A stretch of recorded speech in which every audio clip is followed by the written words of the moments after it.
انسان جس کو مشکل سمجھتا ہے وہ رب تعالیٰ کی نگاہ میں آسانی ہوتی ہے، اور انسان جس کو سزا سمجھتا ہے وہ عطا ہوتی ہے۔ بس وقت کو کچھ وقت دینا پڑتا ہے، پھر جا کے معلوم ہوتا ہے کہ جو دیر تھی وہ تو سراسر خیر تھی۔ اس لیے قرآن فرماتا ہے کہ انسان فطرتاً جلد باز ہے۔ ایک دوسرے مقام پر یہ بھی فرماتا ہے کہ ہر مشکل کے ساتھ آسانی ہے۔ اللہ تعالیٰ فرماتے ہیں کہ ایک چیز تمہاری نظر میں اچھی ہے، لیکن تم نہیں جانتے کہ وہ تمہارے لیے بہتر ہے کہ نہیں، اور ایک چیز کو تم ناپسند کرتے ہو لیکن وہ تمہارے لیے بہتر ہوتی ہے، اور اللہ بہتر جانتا ہے اور تم نہیں جانتے۔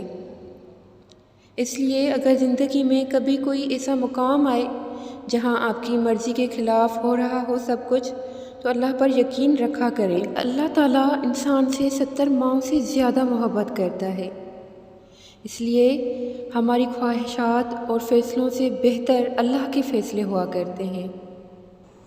ہاں، اس وقت ہمیں لگ رہا ہوتا ہے کہ یہ تو ہمیں سزا مل رہی ہے، جو ہم نے مانگا، جو ہم نے چاہا وہ تو ہمیں ملا ہی نہیں۔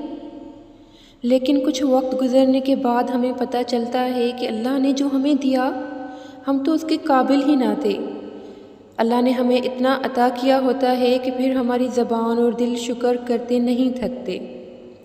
بس تھوڑا سا وقت دینا پڑتا ہے اور توکل کرنی پڑتی ہے، اور پھر ساری مصلحتیں سمجھ آ جاتی ہیں کہ جو دیر تھی وہ تو سراسر خیر تھی۔